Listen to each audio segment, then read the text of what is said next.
સામાયિનમ સાવજ્ય યોગમ વિરહી ખૂબ જ મહત્વપૂર્ણ છે. એમાં પૂછ્યું છે સામાયિનમ ભંતે જીવે કિમ જનયે, સામાયિકથી જીવને શું પ્રાપ્ત થાય છે?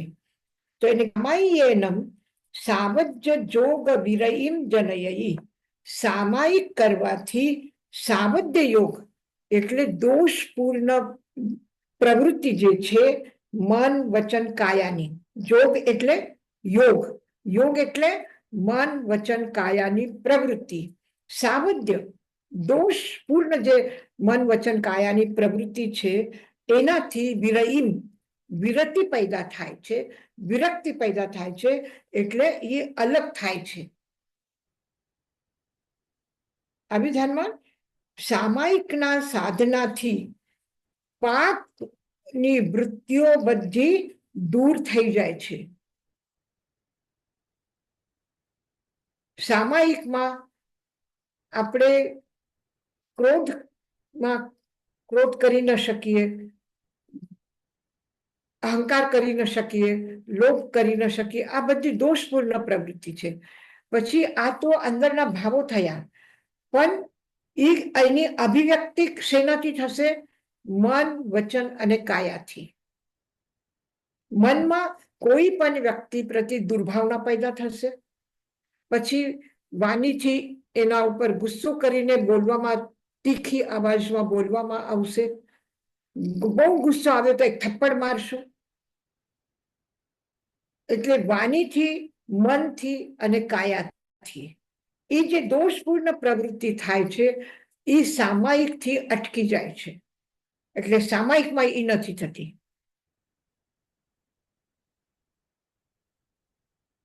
આવી ધ્યાનમાં સામાયિક એટલે સામાયિકથી શું થાય છે?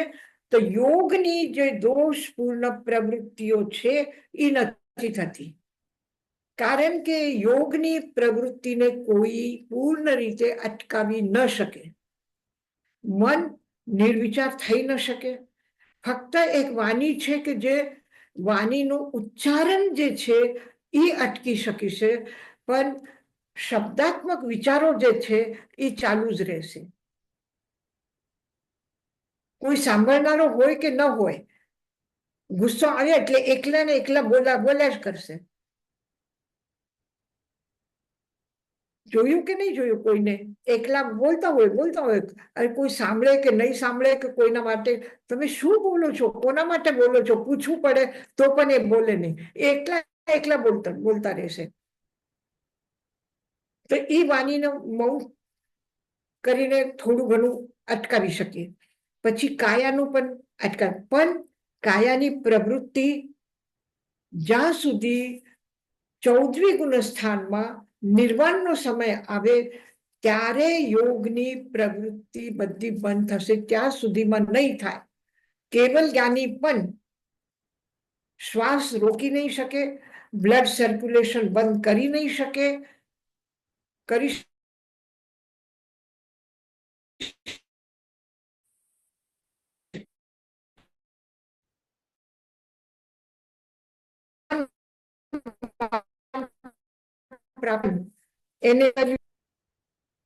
એને પ્રવચન આપ્યું છે, દેશના આપી છે. એમને બીજા કોઈ પ્રશ્ન પૂછે છે તો એ સાંભળ્યા છે, એનો જવાબ આપ્યું છે. બધી પ્રવૃત્તિ ચાલુ જ છે એની, મનની, વચનની, કાયાની. કારણ કે નામ કર્મ હજી બાકી છે. નામ કર્મના ઉદયથી મળે છે. તો નામ કર્મ હજી અઘાતી કર્મ હજી બાકી છે. ઘાતી કર્મ ક્ષય થયા એટલે અનંત જ્ઞાન, અનંત દર્શન આવી ગયું અને યોગની પ્રવૃત્તિ ચાલુ છે. તો યોગની પ્રવૃત્તિ નથી અટકાવી શકતા, પણ શું અટકાવી શકો છો? એનો જે સાવધ્ય યોગની પ્રવૃત્તિ છે એને તમે અટકાવી શકો છો. એટલે 1 કલાકની સામાયિકમાં અથવા યાવત જીવનની સામાયિકમાં યોગની દોષપૂર્ણ પ્રવૃત્તિ નહીં કરવાની. દોષપૂર્ણ યોગની પ્રવૃત્તિ ન કરવી એ સામાયિક છે. એટલે કેવી રીતે? કોઈ અપશબ્દ કહી દીધું, કાને સાંભળ્યું, યોગની પ્રવૃત્તિ થઈ, પણ મનમાં એના પ્રતિ કોઈ પણ મારા માટે ખરાબ બોલ્યા છે એ હું સાંભળું છું, મારું અપમાન કરે છે એ શબ્દો હું સાંભળું છું, પણ હું ક્રોધ કરતી નથી, હું સમતા ભાવમાં રહું છું, સમત્વમાં રહું છું, તો એ શું થઈ ગયું? યોગની પ્રવૃત્તિ અશુભ નહીં થઈ.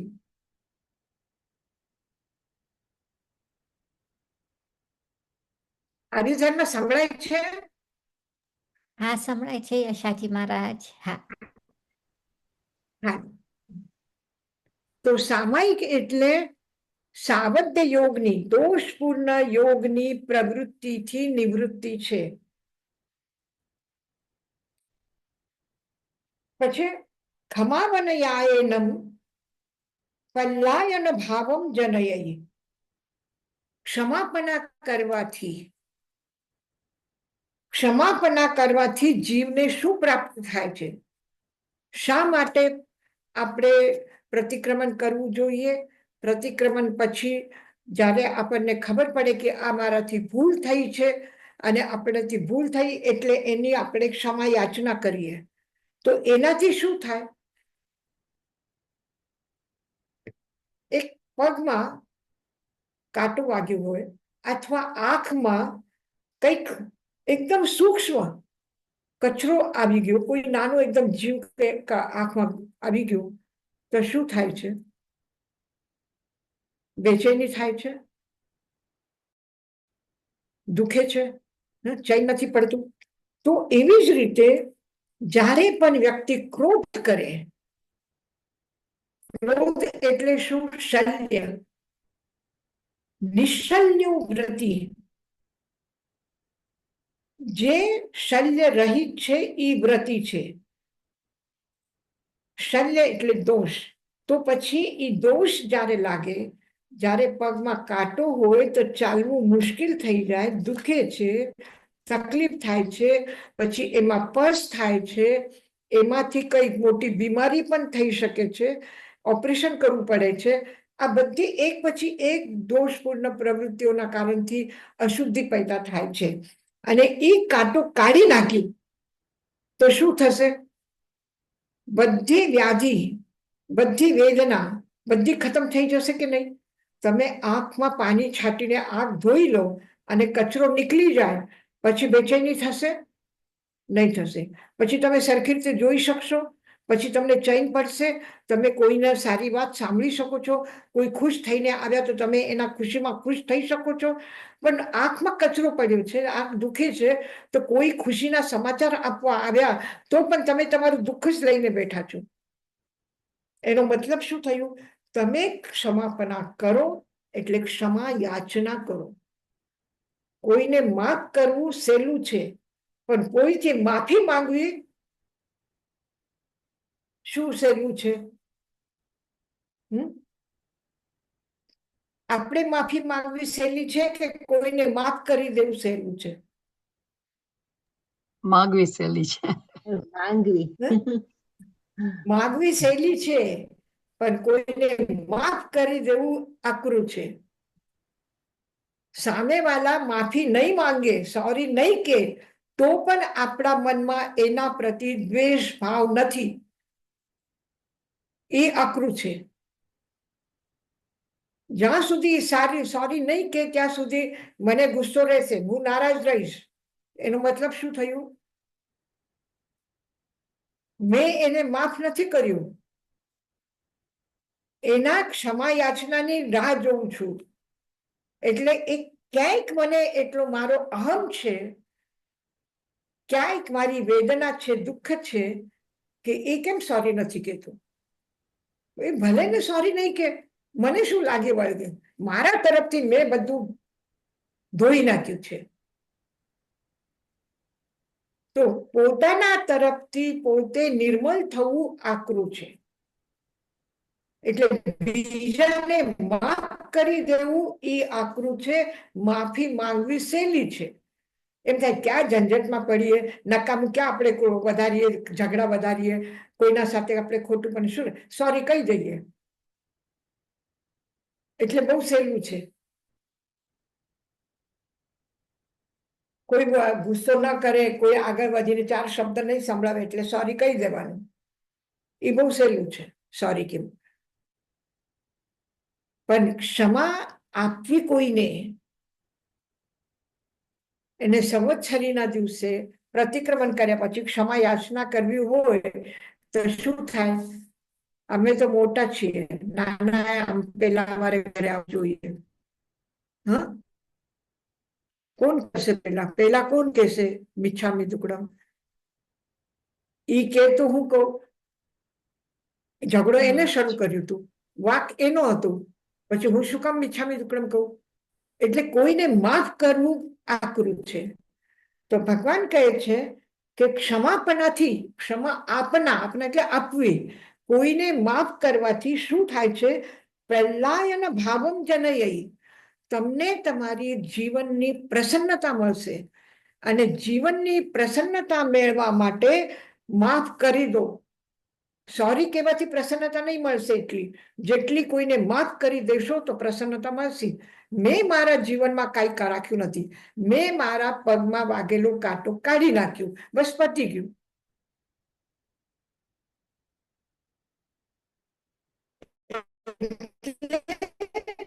એવું હોય તો માફ કરી દેવાનું. તો પ્રસન્નતા કોનાથી મળશે? ક્ષમાપણાથી પ્રસન્નતા આવશે.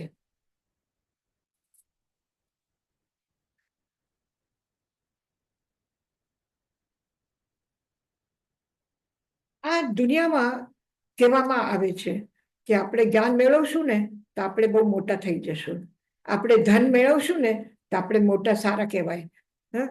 ગામમાં પ્રતિષ્ઠા વધે, બધા લોકો માન સન્માન આપે, તો સારું મકાન થાય તો મને સુખ મળશે, સારા પરિવારના લોકો મળશે તો મને સુખ મળશે. એટલે જેટલા પણ બહારના સાધનો છે એ સાધનોમાંથી આપણે સુખ ગોતીએ છીએ, પણ ભગવાન ક્યાંય નથી કીધું કે એનાથી તમને સુખ મળશે. પુનિયા શ્રાવક અને રાજા શ્રેનિક કોણ વધારે સુખી છે? પુણ્ય શ્રાવક. પુનિયા શ્રાવક પાસે શું છે? પુનિયા શ્રાવક પાસે શું છે? કઈ નથી. 2 જણ જમી શકે એટલું જ ઘરમાં અનાજ છે. જો કોઈ ત્રીજો વ્યક્તિ આવ્યો તો 2 માંથી 1 ભૂખા રહેશે અને એને જમાડશે. અને રાજા શ્રેનિકના પાસે કેટલું? 9 મલ્લવી, 9 લીચ્છવી, 18 દેશના રાજા એના આસપાસમાં છે, વજ્જી સંઘ છે. કેટલા રાજ્ય છે?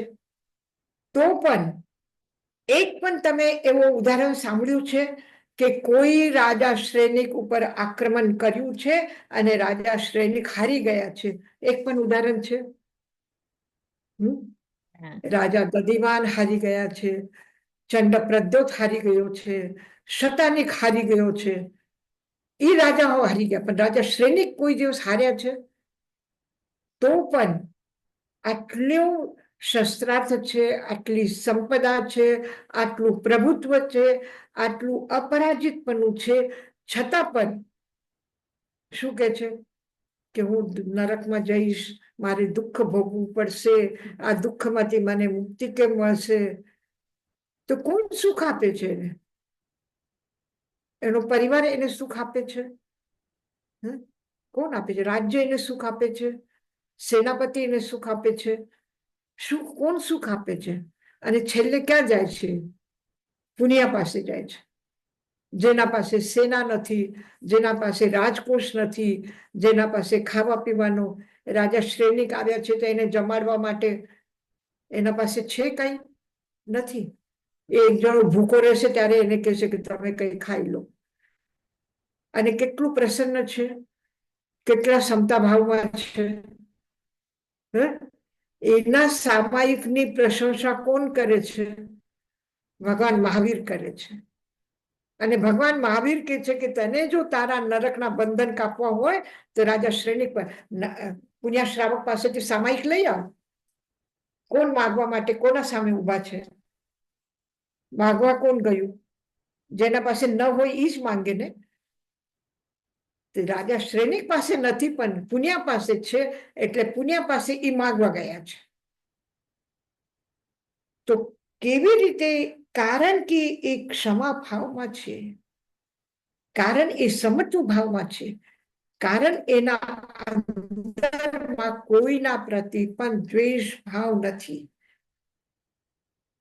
સામાયિકમાં છે.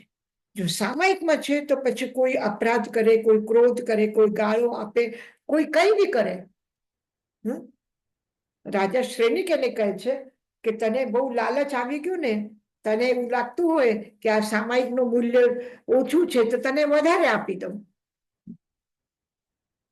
રાજા શ્રેણિકને એમ થાય છે કે એને લાલચ બહુ આવી ગયું છે, એના પાસે કાંઈ નથી ને, તેને વધારે ધન જોઈએ એટલે ના પાડે છે. આવ્યું કે નહીં આવ્યું રાજા શ્રેણિકના મનમાં? તો પણ ગુસ્સો આવ્યો પુણ્યને કે તમે એવું વિચારો મારા માટે? આપણા માટે કોઈ વિચારે કે તમે આવા છો, તમે એવા છો, તમે આ કરો છો, તમે એ કરો છો, તમે આપતા નથી. આપણને કોઈ એમ કે તો શું લાગે? પણ પુણ્યને નથી લાગ્યું એમ. તો પ્રહલાદ ભાવ કોના પાસે છે? સુખ કોના પાસે છે? જેના મનમાં કોઈના પ્રતિ આવેશ નથી, ગુસ્સો નથી, આક્ષેપ નથી, ક્રોધ નથી, કાંઈ નથી, સમભાવમાં છે, સામાયિકમાં છે. એના પાસે બધા એ સાધનોમાં નથી. જે પણ કંઈ છે એ સાધનામાં છે, પણ સાધનોમાં કંઈ નથી. તો ખમાવનયાયનમ પલ્લાયન ભાવમ જનયઈ.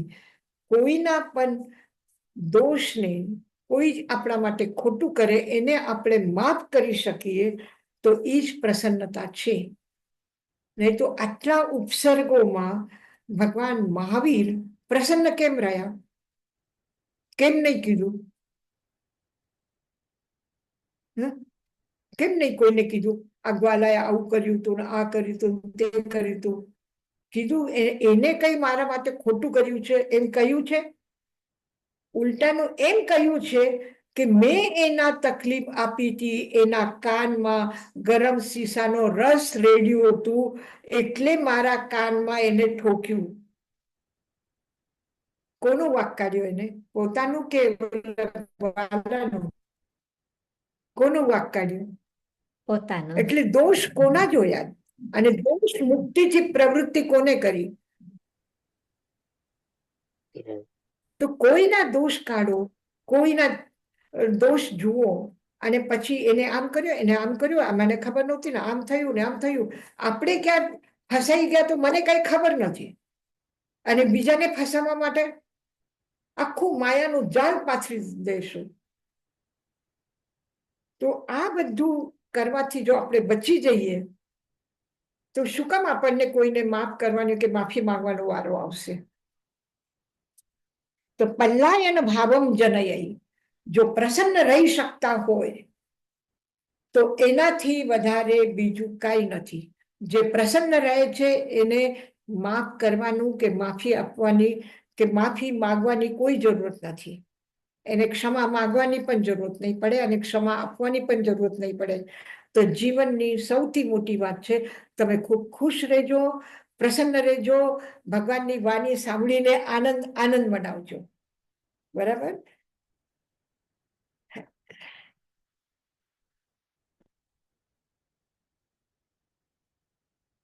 કોઈને પૂછવું છે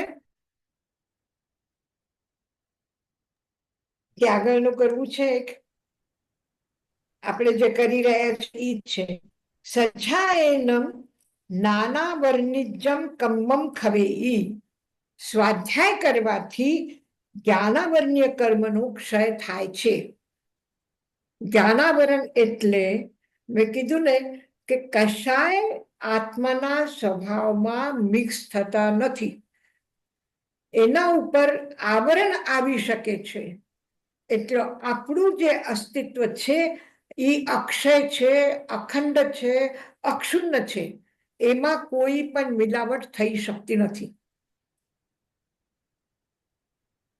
તમારા સ્વભાવમાં એટલું સ્વચ્છ નિર્મલ સ્વભાવ છે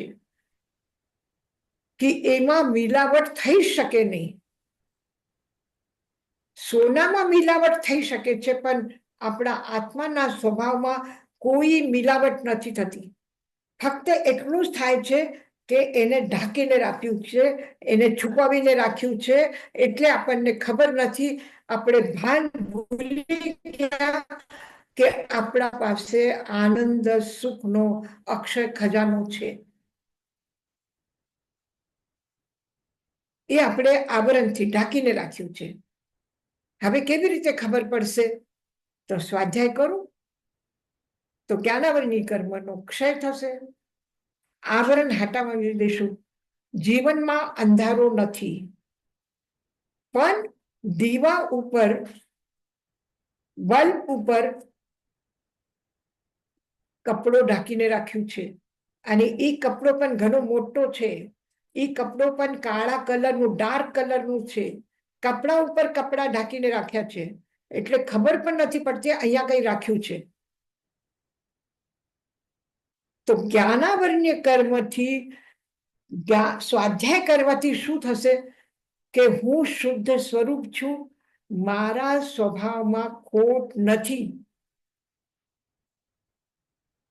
જો કોઈ કારણ છે તો ફક્ત એ જ છે કે મારા જાતને ઢાંકીને રાખ્યું છે. એના ઢાંકણા બધા કાઢવા છે, એના આવરણ બધા હટાવવાના છે. બસ આટલું જ મારે કરવાનું છે. એ તમને સ્વાધ્યાયથી ખબર પડશે. એટલે સ્વાધ્યાય કરવાથી સ્વાધ્યાયનમ નાનાવર્ણિજમ કમ્મમ ખવેયી. સ્વાધ્યાય કરવાથી જ્ઞાનાવર્ણ્ય કર્મનો ક્ષય થાય છે.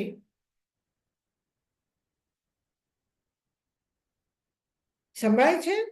હા હા યશાજી મહારાજ સંભળાય છે. રીટાબેન? બરાબર સંભળાય છે. યશાજી મહારાજ, મારે પૂછવું હતું તમને એક પ્રશ્ન. મથેણ વંદામી યશાજી મહારાજ, ઈશી હા, યશાજી, બોલો. તમને સંભળાય છે? હા, બોલો. હા, આ તમે આ બધું છે આપણે સામાયિકમાં રહેવાનું, સ્વાધ્યાય.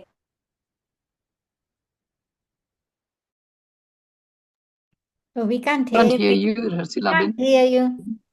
You can hear me? Oh, now we can. હવે સંભળાય છે, પહેલા નહોતું સંભળાતું. ઓ સોરી, મથેણ વંદામી યશાજી મહારાજ, હા, આ બોલો. બધા જે મહાવીર ભગવાને આપણને બેનિફિટ્સ દેખાડ્યા છે, સામાયિકમાં રહેવાનું, સ્વાધ્યાય કરવાનું, એ બેનિફિટ્સ તો જ્યારે તમે જે તમને ઓલું એનું જે મહત્વ છે એ તમારામાં થાય, કેમ આપણે એમને સામાયિકમાં બેસી જાય એનાથી બેનિફિટ નથી ને. સામાયિકમાં તમે રહી શકો દિવસના તો બેનિફિટ કહેવાય ને યશાજી મહારાજ? હા, એટલે જો પહેલા તો થોડું શીખડાવવું પડે ને. હા. હવે તમે બાળકોને શીખડાવો છો તો બાળકોને તમારે એ શીખડાવવું પડે ને કે તમારે આટલા વાગે બરાબર આવી જવાનું, હા આસન પાથરીને બેસવાનું, તમારે પલોઠી વાળીને બેસવાનું, એ બધું શીખડાવો કે નહીં? પછી એ બેઠા પછી તમે કહેજો, તમે કહો છો હાથ જોડો ભગવાનને. આપણે પછી કે ભગવાનનો આંખ બંધ કરીને ભગવાનને યાદ કરો અને અંદરમાં ભગવાનને જુઓ, અને એના પ્રત્યે આપણા મનમાં અહોભાવ જગાડો.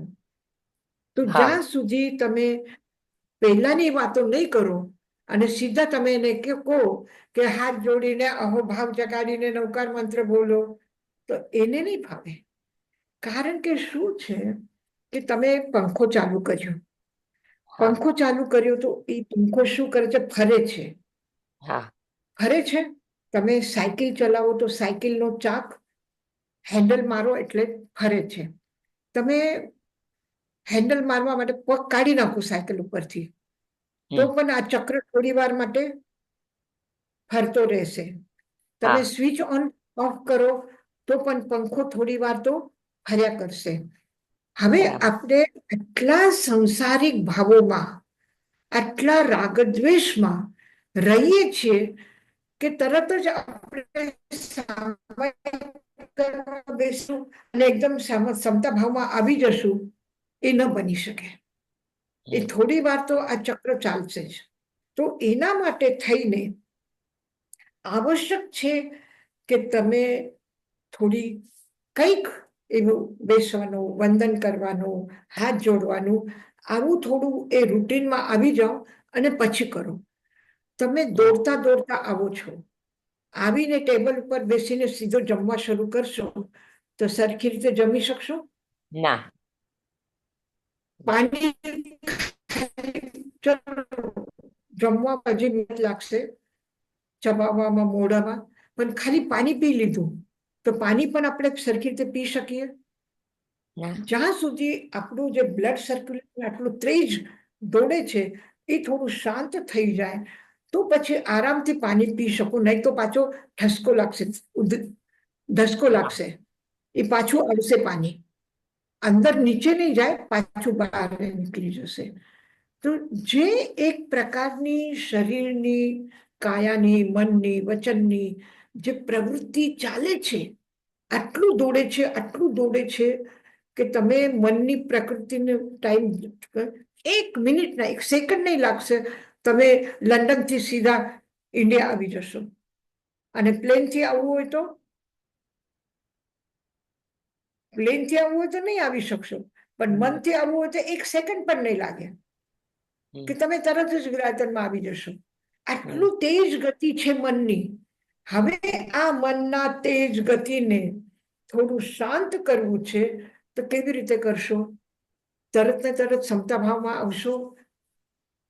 કોઈના સાથે ઝઘડો થયો છે, ખૂબ ગુસ્સો આવ્યો છે, કોઈ આપણું અપમાન કર્યું છે, આટલું બધું દુઃખ લાગ્યું છે, અને પછી તમે જઈને ભગવાનના મૂર્તિ સામે બેસો અને કે હું સામાયિક કરું છું, તરત જ થઈ શકશે? ન થાય. એટલે થોડું એને ટાઈમ,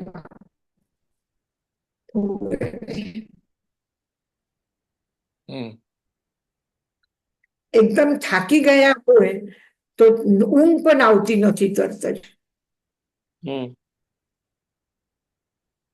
જો શરીરની આ સ્થૂલ ક્રિયા પણ, જમવાનું કે કરવાનું, શ્વાસ પણ જે આટલું એકદમ તેજ ગતિથી ચાલે છે એને પણ ધીરે ધીરે એ શાંત થાય છે. તો આ શરીરની સ્થૂલ ક્રિયા પણ ઝડપથી એકદમ બદલાતી નથી. તો આ મન પછી ચિત્તની, ચિત્ત પછી ભાવોની, આ બધામાં અંદર સુધી પહોંચાડવા માટે તો આપણે આને સાચું કે આ ખોટું આપણે ન કહી શકીએ, પણ આ જે દ્રવ્ય સામાયિક છે એ ભાવ સામાયિક માટે ઉપયોગી છે. હા, થેન્ક યુ મહારાજ. હા, બરાબર. અને તરત જ થાય તો બહુ સારું. પ્રસન્નચંદ્ર રાજર્ષિ જેવા ગયા હતા યુદ્ધ ભૂમિમાં, સાધના ભૂમિમાંથી નીકળીને એનું મન યુદ્ધ ભૂમિમાં ગયું, પણ યુદ્ધ ભૂમિમાંથી આવીને પણ પાછું તરત ને તરત સીધું કેવલ જ્ઞાન પામી ગયા. કોઈ એટલા તેજ એનાથી કરી શકે છે અને કોઈ વર્ષો સુધી સાધના કરે તો પણ ન થાય.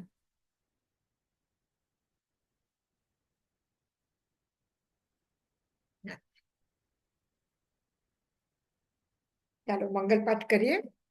હા. બસ હવે ચાતુર્માસ શરૂ થવાનું છે 10 તારીખથી. બધા ખૂબ 4 મહિનાનું કોઈ પણ એક સંકલ્પ લઈને, સ્વાધ્યાયનું કે તપનું કે નવકારસીનું,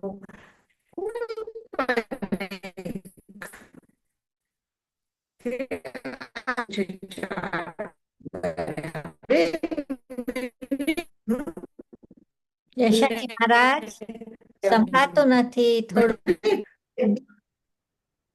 અચ્છા.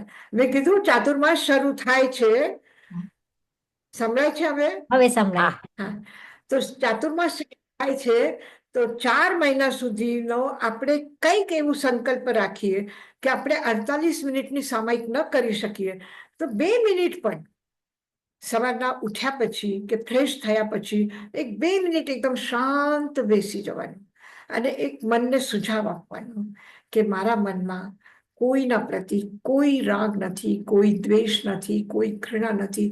હું એકદમ શુદ્ધ ભાવમાં રહું, હું શુદ્ધ ભાવમાં રહું છું. પોતાને 1-2 મિનિટ માટે પણ એવું સુઝાવ આપીને આપણા આટલા સમયમાં પણ જો આપણે શાંત થવાની કોશિશ કરશું તો આપણે આખો રોજ કરશું તો 4 મહિનામાં આપણે આવશે. ઠીક છે. મંગલ પાઠ. નમો અરંતાનંગ, નમો સિદ્ધાનંગ, નમો આયર્યાનંગ, નમો વજ્જાયાનંગ, નમો લોય સવસાભુનમ, એસો પંચ નમોકારો સર્વપનાસનો, મંગલં ચ સર્વેસિં પરમં હવૈ મંગલમ. ગુરુદેવ की आज्ञा चत्तारि मंगलम, अरहंता मंगलम, सिद्धा मंगलम, साभु मंगलम, केवली पणत्तु धमो मंगलम. चत्तारि लघुत्तमा, अरहंता लघुत्तमा, सिद्धा लघुत्तमा, साभु लघुत्तमा, केवली पणत्तु धमो लघुत्तमो. चत्तारि शरणं पवज्जामि, अरहन्ते शरणं पवज्जामि, सिद्धे शरणं पवज्जामि, साभु शरणं पवज्जामि, केवली पन्नतं धम्मं शरणं पवज्जामि. અરહંત, સિદ્ધ, સાધુ અને ધર્મની શરણ લઈને જીવનની મંગલમય યાત્રા કરવાની છે અને કરી રહ્યા છો. તમારા માટે આશીર્વાદ છે પરમ શ્રી તાઈમાના. અમારા બધાની તમારા સુંદર સુખદ ઉજ્જવલ ભવિષ્ય માટે મંગલ કામના છે. ઓમ શાંતિ શાંતિ. હા. અત્યારે વંદામી યશાજી મહારાજ પ્રણવ નામ યશાજી